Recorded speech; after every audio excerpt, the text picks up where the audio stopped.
പ്രിയ സഹോദരങ്ങളെ, 2025 മഹാജൂബിലി വർഷത്തിലെ ആഹ്ലാദത്തോടെ ആഘോഷിക്കുന്ന ക്രിസ്തുമസ്, ദൈവം മനുഷ്യരോടുള്ള തൻ്റെ അതുല്യമായ സ്നേഹം വെളിപ്പെടുത്തിയ ദിനത്തിൻ്റെ എല്ലാവിധ പ്രാർത്ഥന ആശംസകളും നേരുന്നു.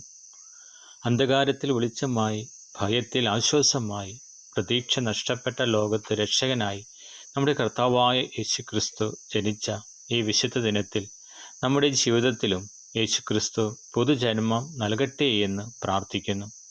ബത്ലഹേമിലെ ഒരു തൊഴുത്തിൽ വിനയത്തോടെ ജനിച്ച ദൈവപുത്രൻ സ്നേഹവും സമാധാനവും കരുണയും നിറഞ്ഞ ഒരു പുതിയ ജീവിത മാർഗം നമുക്ക് കാണിച്ചു തന്നു. ഈ ക്രിസ്മസിലൂടെ നമ്മുടെ ഹൃദയം അവനു വേണ്ടി തുറക്കുകയും അവൻ്റെ സാന്നിധ്യം നമ്മുടെ ജീവിതത്തെ മാറ്റി മറിക്കട്ടെ എന്നും പ്രാർത്ഥിക്കാം. ക്രിസ്തുമസ് സുവിശേഷം നമ്മെ ഓർമ്മിപ്പിക്കുന്നത് ദൈവം ശക്തിയിലൂടെയോ ആഡംബരത്തിലൂടെയോ അല്ല, മറിച്ച് ലാളിത്യത്തിലൂടെയും വിനയത്തിലൂടെയും നമ്മിലേക്ക് വന്നുവെന്നാണ്. ഒരു രാജാവായി അല്ല, മറിച്ച് ഒരു കുഞ്ഞായി മറിയത്തിൻ്റെ കരങ്ങളിലും മനുഷ്യരുടെ നടുവിലും ദൈവം സ്വയം സമർപ്പിക്കുന്നു. ബത്ലഹേമിലെ തൊഴുത്ത് നമ്മോട് ചോദിക്കുന്ന ഒരു ചോദ്യമുണ്ട്: നമ്മുടെ ഹൃദയത്തിൽ യേശുവിന് ഇടമുണ്ടോ? സമ്പത്തും സ്വാർത്ഥതയും അകലം സൃഷ്ടിക്കുന്ന ഈ ലോകത്ത് സ്നേഹത്തിനും കരുണയ്ക്കും സമാധാനത്തിനും നാം ഇടം നൽകുന്നുണ്ടോ?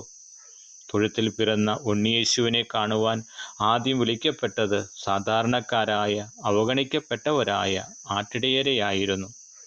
ഇത് നമ്മെ പഠിപ്പിക്കുന്നത് ദൈവരാജ്യം തുറന്നിരിക്കുന്നത് വിനയമുള്ള ഹൃദയത്തിലാണ് എന്ന സത്യമാണ്.